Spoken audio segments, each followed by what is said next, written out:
Making the headlines tonight. Hun Sen has ordered the Minister of Health to announce that kidney transplants in Cambodia are legal. However, he has warned that making this legal does not mean illegal organ trafficking will be permitted. The Cambodian-Chinese Friendship Playa Kosamak Hospital was originally inaugurated today by the Prime Minister Hun Sen. The Russian Defense Ministry had announced that it had used the hypersonic Kinzhal, also known as the Dagger missiles, to destroy Ukrainian military targets for the first time during the war. Taylor Fitz battled through exasperating pain to win the Indian Wells and end Nadal's winning streak of 20 games. And volunteers in the Romanian border town of Siret on Sunday, the 20th of March, helped Ukrainian refugees fleeing the Russian invasion with their pets. This is the Daily Roundup on EAC News Channel. A very good evening to you. I'm Anthony Ellis. Prime Minister Hun Sen has ordered the Minister of Health to announce the kidney transplants in Cambodia are legal. However, he has warned that making surgical procedure legal surgery does not mean illegal organ trafficking will be permitted. EAC News reporter Darshana Guchan has more details. The Prime Minister made these remarks while speaking at the inauguration ceremony of the Cambodia-China Friendship Playa Kosamak Hospital on the morning of Monday, 21st March. He stated that in Cambodia, it has been possible to get a kidney transplant since 2010 at the Playa Ketok Milia Hospital, but this information has not been widely released to the public.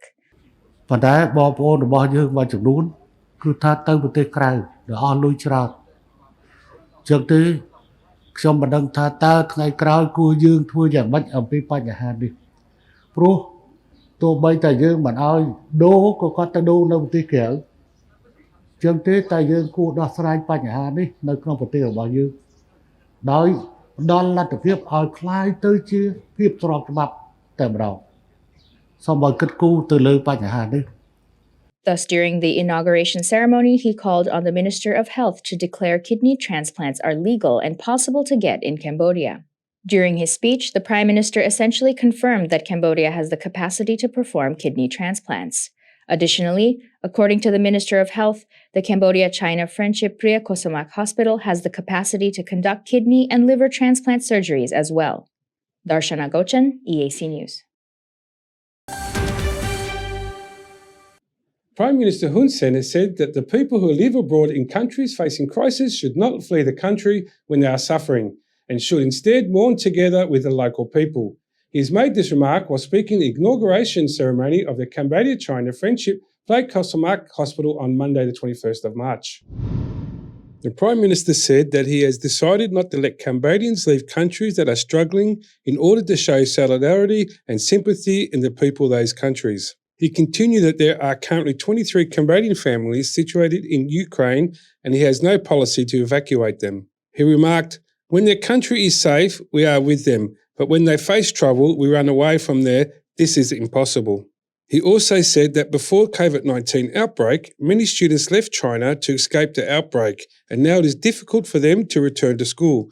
The Prime Minister used this example to say that people should not run away from each other in times of difficulty. The Cambodian-Chinese Friendship Playa Kosamak Hospital, located in Tulkok District, Phnom Penh, was officially inaugurated on Monday morning under the presidency of the Prime Minister Hun Sen. The hospital took about 3 years to build from October 2018 to January 2022. EAC News reporter Darshana Guchan has the story. Speaking at the inauguration ceremony of the Cambodia-China Friendship Playa Kosamak Hospital on Monday morning, the Minister of Health, Mam Bun Heng, said that the new hospital was built at a cost of more than $80 million, with a grant from the Chinese government.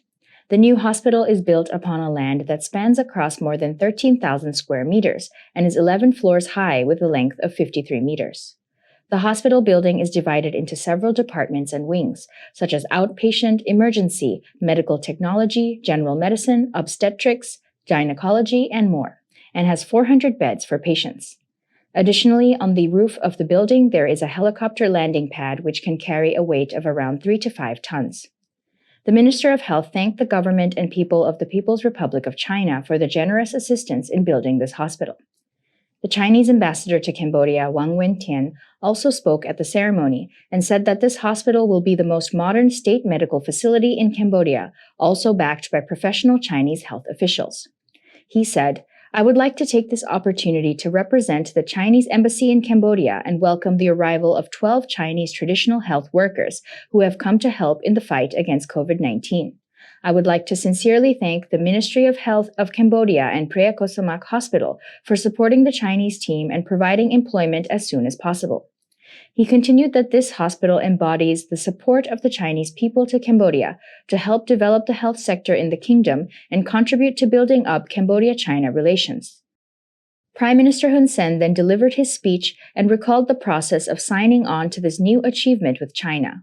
He stated that he considers the result of the hospital building to be an achievement of the good cooperation between Cambodia and China, whose close friendship is like steel. The Prime Minister continued that he considers the building of this hospital as a big show of help from China to the development of the Cambodian health sector and to the people of Cambodia. This is the second inauguration of a Chinese aid-funded hospital in the country, the first being the Cambodia-China Friendship Hospital in Tabong Khmum Province, which was inaugurated in early March of 2022. Darshana Gauchan, EAC News.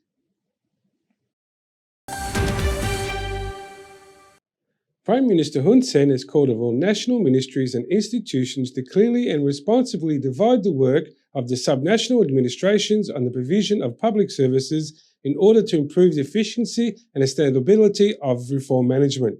EAC News reporter Saipo Kong has the details.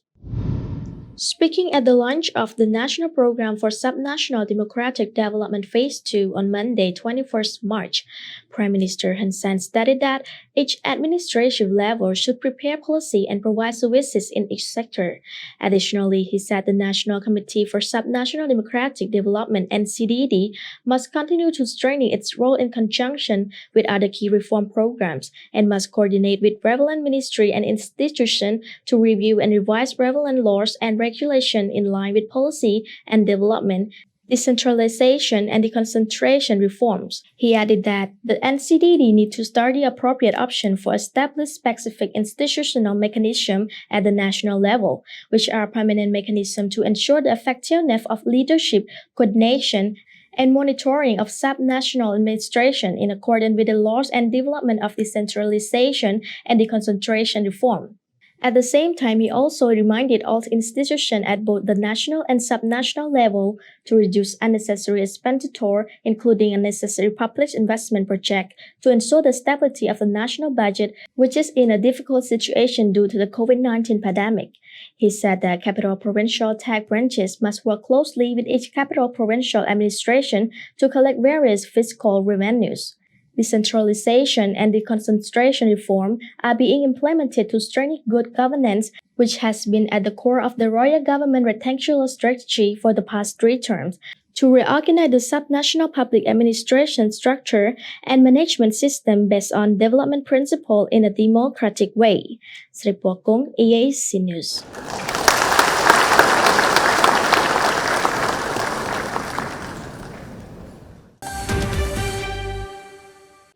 The Prime Minister of Japan, Fumio Kishida, has announced that Japan will continue to support the Cambodian election in order to stand up for democracy in the country.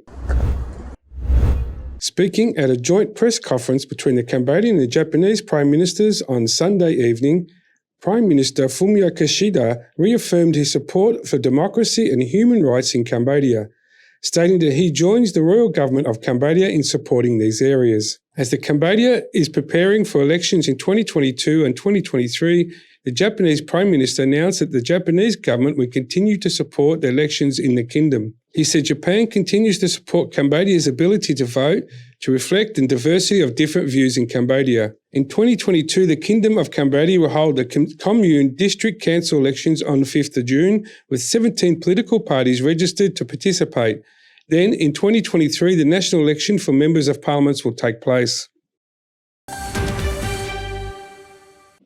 The ASEAN Special Envoy, Deputy Prime Minister, and the Minister of Foreign Affairs, Prak Sokhonn, departed Myanmar on Sunday morning to encourage a series of talks with different stakeholder groups involved in the ongoing crisis, as well as to deliver humanitarian aid. EAC News reporter Srepo Kong has more. Prime Minister Hun Sen announced at the inauguration ceremony of the Cambodia-China Friendship Prekosma Hospital on Monday morning that Deputy Prime Minister Prasikon, as the ASEAN Special Envoy, has departed to Myanmar for a 3-day official state visit. During his time there, the ASEAN Special Envoy will hold talk with the different stakeholder groups involved in the ongoing crisis, including both members of the Myanmar military government and opposition groups, in order to try and mediate a solution and to discuss the implementation of the ASEAN 5-point consensus. Additionally, he will also deliver humanitarian assistance provided by Cambodia to a local hospital. Sripokong, EAC News. Cambodia has reported 99 new COVID-19 cases, including 7 which are imported. There have been 82 patient recoveries and 1 new death. Daily Omicron numbers are below 100 for the second day straight.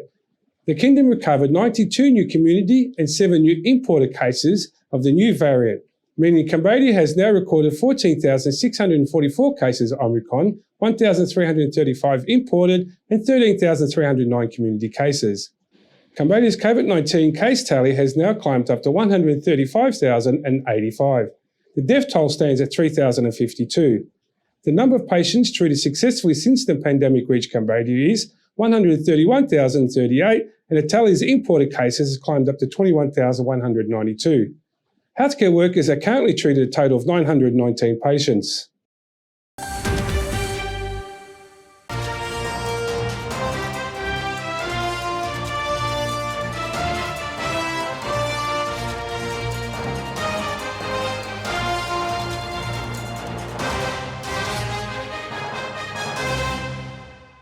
Now for a look at the news making international headlines this Monday, 21st of March.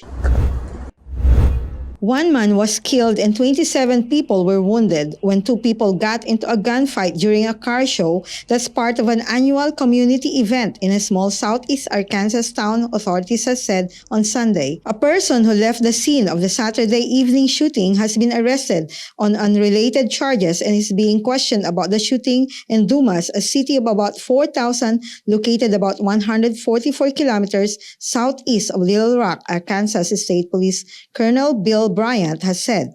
The state police has also said several children were among the wounded, including 2 under the age of 2. The car show is part of a community event held each spring called Hoodnik, which is short for Neighborhood Picnic. The Hoodnik Foundation says on its website that its mission is to rebuild, reunite, and respond to the needs of the youth in communities.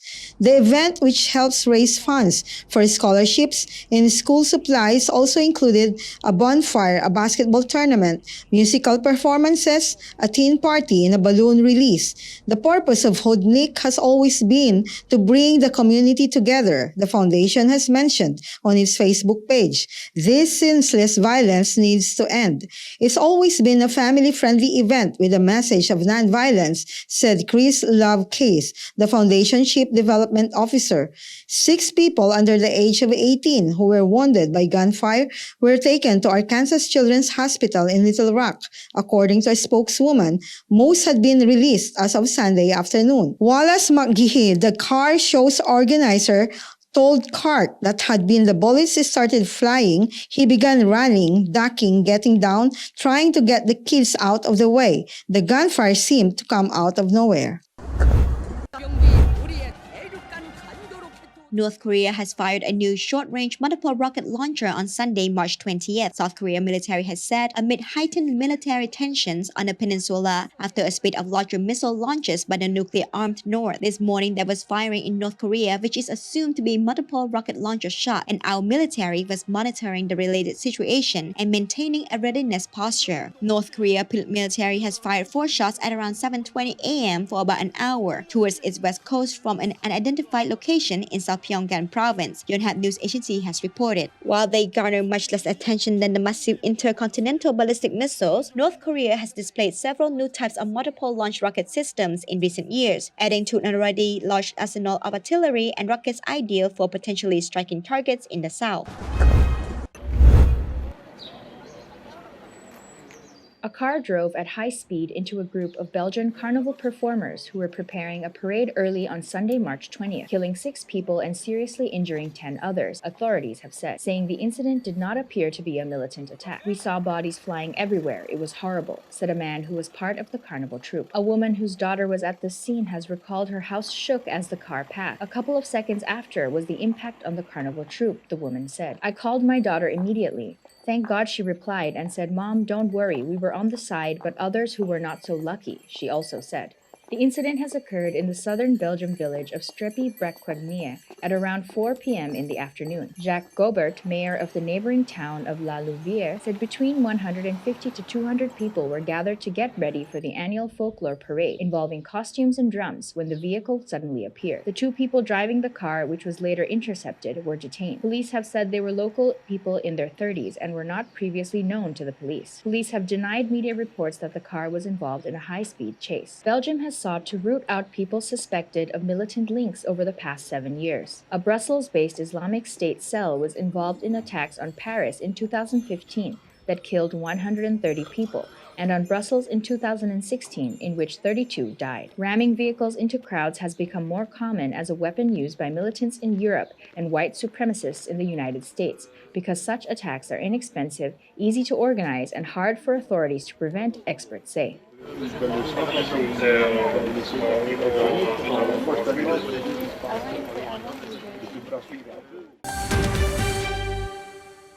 The Russian Defense Minister has announced on Saturday 19th of March that he has used hypersonic Kinzhal, also known as the Dagger missiles, to destroy Ukrainian military target for the first time in the Russian-Ukrainian conflict.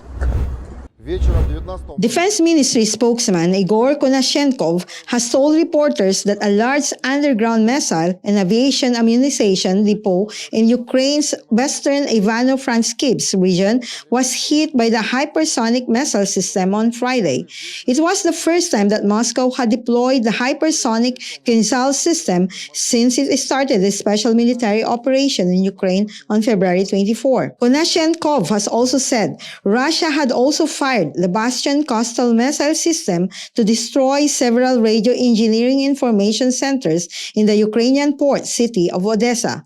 According to Russian media outlets, the Kinzhal hypersonic missile, with a maximum range of more than 2,000 kilometers, can fly at exceptionally high speeds, 240 kilometers per hour, and change trajectory and maneuver en route to their final targets. Separately, a video clip released by the Russian Defense Ministry on its Twitter account on Saturday shows that a Ukrainian reconnaissance and sabotage unit was hit by a high-precision weapons, and another footage shows a weapons depot of the Ukrainian armed forces was also hit by high-precision missile weapons. It's been an unbelievable few days for Joe Trippier and his small suburban Chicago tour company. The owner of Naperville-based Citizen Brick says he started out a simpler fundraising idea, quickly ballooned into something much bigger. The owner of Citizen Brick, Joe Trippier, has said, having sold out the first batch of the Zelensky action figure immediately, but to people they knew, their regular customers, Trippier kind of thought they were done with it.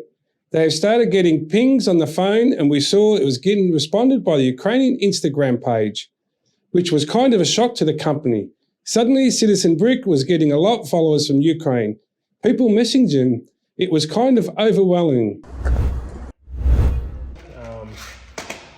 Joe Trippier has thought it would be a good idea in light of the recent news in Ukraine to try and make something that his company could solicit donations and send them to help people.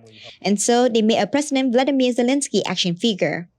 The unofficial Lego figurines went on sale with a price tag of $100, along with a Ukrainian flag Molotov cocktail Lego figurine listed for $20. Both items sold out within hours. We made every one we could, and we understand that there's more interest than supply, and we hope that people will, take that goodwill and kind of turn it to direct donations for the charities or some other organization that can help Ukraine. There was a couple of kids who contacted me and said, we're big Lego fans, and we've had to kind of scramble and seek shelter, and we've had to leave everything behind. And to the one, they all say, when we win this war, and everything settles down and goes back to normal, can you send this to them? I said, yeah, I'll keep them for you. Before they knew it, Truppier and his employees were scouring their shops to find parts to meet the online demands for their Zelensky and Ukrainian flag Molotov cocktail Lego figurines.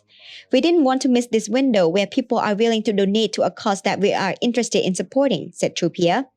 The owner of the 12-year-old toy company was hesitant to say exactly how many figurines they've sold, but confirmed they raised over $145,000 for war-torn Ukraine before quickly selling out again. The funds from Citizen Brick sales will go to Direct Relief, a charity that claims to have deployed over 30 tons of medical aid to Ukraine since the Russian invasion began.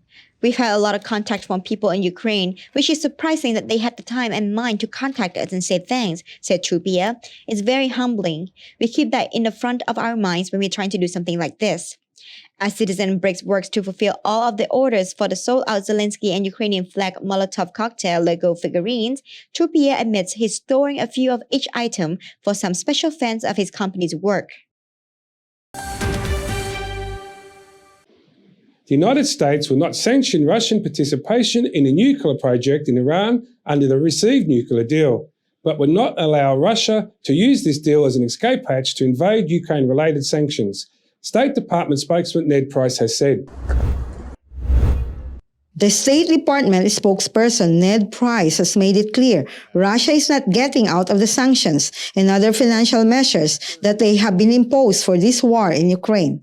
Price has also mentioned that what they are talking about here is the very basic point, something that should be quite clear, that they would not sanction Russia participation in nuclear projects. Talks in Vienna were paused last week, but Russian Foreign Minister Sergei Lavrov has met his Iranian counterpart Hossein Amir-Abdollahian and has said that U.S. suggestions that Moscow was blocking efforts to revive the 2015 deal were untrue.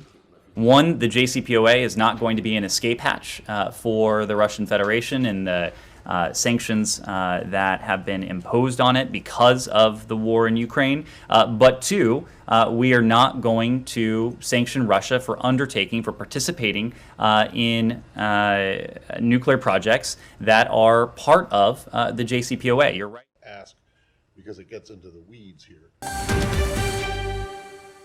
After the break, a look at all the latest sports news.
If it's happening and you need to know about it, you'll get it all right here.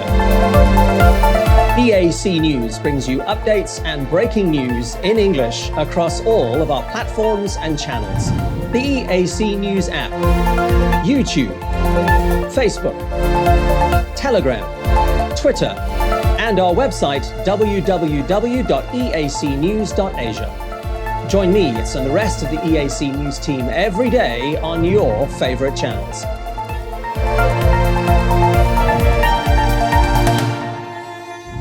EAC News, Cambodia made clear.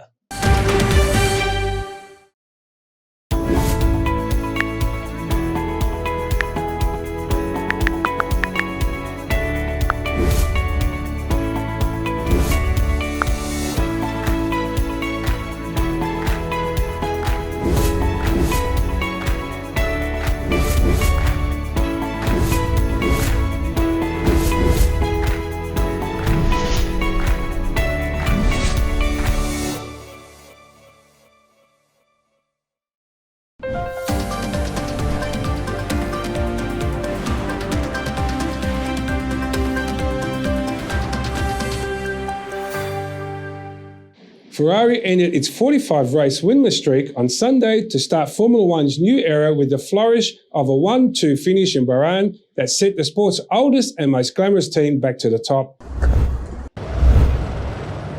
Charles Leclerc pulled to flag victory with the fastest lap was a first for the Maranello team since Singapore 2019, when four-times world champion Sebastian Vettel led Leclerc in a 1-2. Mamma mia! Exclaimed the Monaco driver after crossing the line to trigger wild celebrations and the sound of the Italian anthem. While Leclerc became the first from the Mediterranean Principality to lead the championship, Spanish teammate Carlos Sainz made sure the team secured maximum points from the evening. Ferrari is back, and is properly back, with a 1-2 where the team should have been the last 2 years, said Sainz, who passed world champion Max Verstappen's stricken Red Bull before it retired. The hard work is paying off, and we are there. The last 2 years have been incredibly difficult for the team, and we knew this was going to be a big opportunity for the team, and the guys have done such an incredible job giving us and building this amazing car. So for now, it's starting in the best way possible. First of all, congrats to Charles, congrats to Ferrari. Ferrari's back and is properly back, no? With 1-2 and where the team should have been all the last 2 years, but the hard work is paying off, and we are there. I think, yeah, it was such a difficult race. We've struggled throughout practice.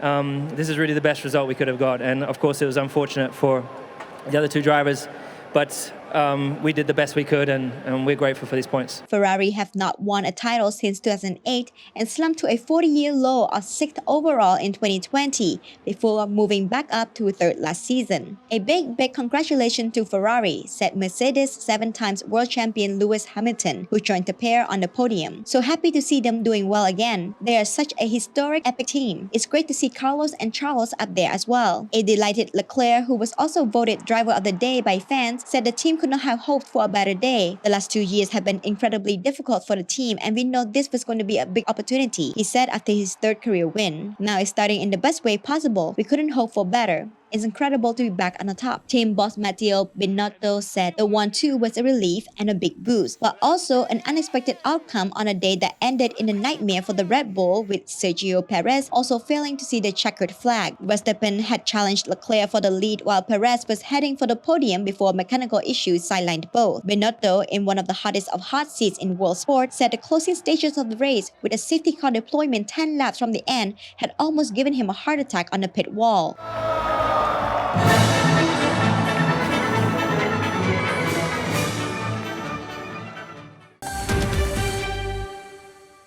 KTM rider Miguel Oliveira put a wet weather masterclass and held off the world champion Fabio Quartararo in an intense battle to win the Indonesia Grand Prix in Malika on Sunday at MotoGP return to the country after a 25-year absence.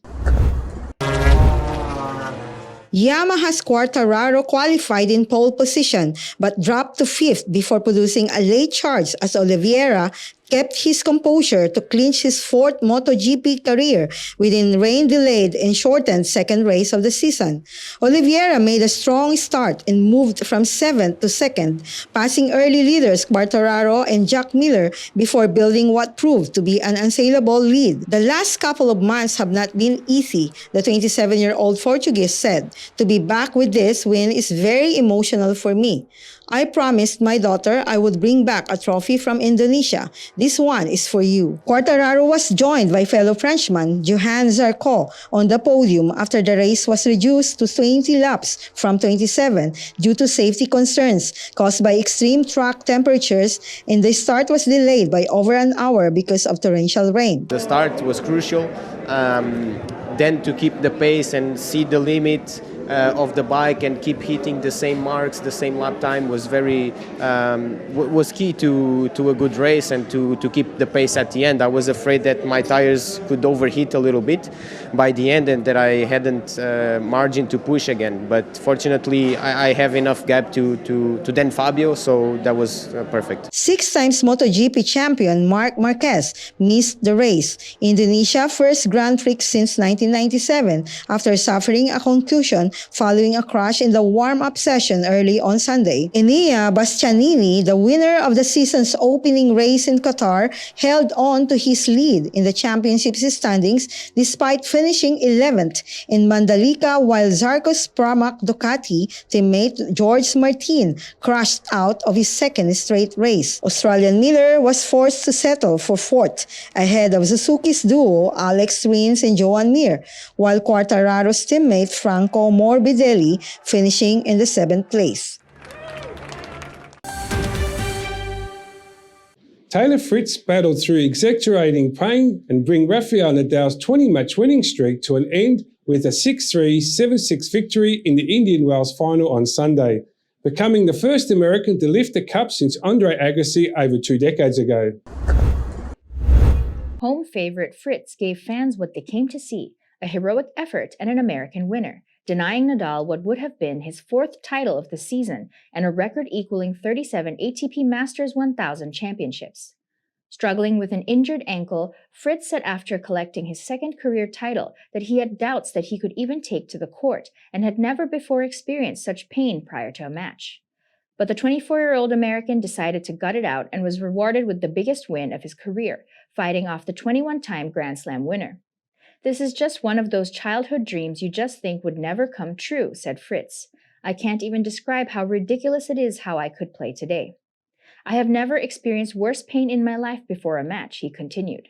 "If I knew it was going to be that bad, I wouldn't have come out here. I took a couple of change of direction steps and screamed, and honestly, I was trying to act tough because I had cameras on me." He further said, "We did a lot of work leading up to the match, and I went through a roller coaster of emotions before the match thinking there's no way I could possibly play today." Both players had fitness concerns coming into the final. While Fritz was struggling with an ankle problem, Nadal was dealing with a chest issue he had picked up during an epic 3-set semi-final battle with 18-year-old compatriot Carlos Alcaraz. "When I'm breathing, when I'm moving, it's like a needle all the time inside. I get dizzy a little bit because it's painful," Nadal said. "It's a kind of pain that limits me a lot. It's not only about pain, I don't feel very well because it affects my breathing." He continued, "More than sadness for the loss, it's something that I accepted immediately, and even before the match ended, I'm suffering a little bit, honestly." Nadal said last week he would not compete at the Miami Open, which immediately follows the Indian Wells tournament. The 35-year-old Spaniard was clearly out of sorts to start the match, with Fritz breaking him twice on the way to a 4-0 lead.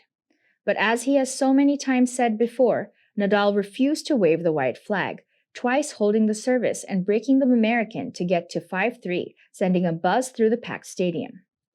Fritz would regroup and halted Nadal's rally with a 3rd break to grab a 1-set lead. At the end of the opening set, Nadal called for a medical timeout and returned to the court with renewed purpose. One of the game's great battlers, Nadal forced the 2nd set to a tiebreak, but in the end, the big serving American proved too strong.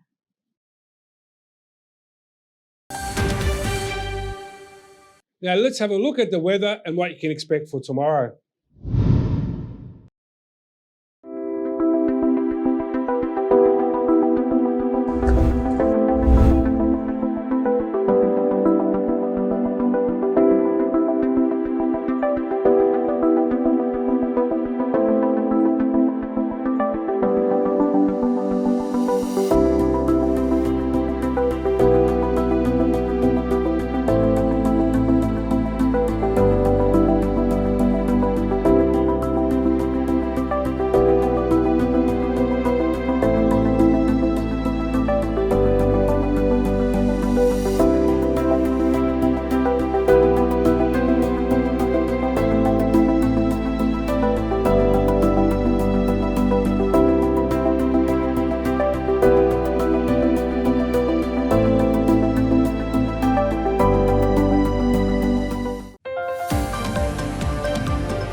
And finally, volunteers from the Romanian border from Syria on Sunday, the 20th of March, helped Ukrainian refugees fleeing Russian invasion with their pets.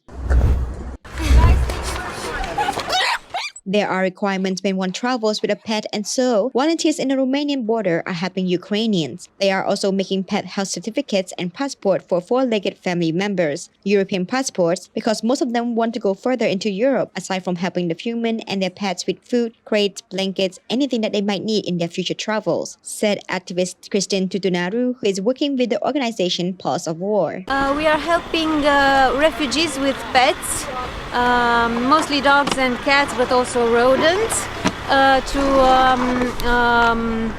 do all their vaccinations that are needed to cross the European border. We are also making passports for them, European passports, because most of them want to go further into Europe. And we are also helping them with food, crates, blankets, anything that they might need in their future travels. Nearly 3.5 million refugees have fled Ukraine since Russia's invasion and are now camped in temporary accommodation. Most of the Ukrainians have arrived at border points in Poland, Slovakia, Romania, and Hungary. Data compiled by the UN Refugee Agency shows putting pressure on the European Union countries now attempting to shelter them.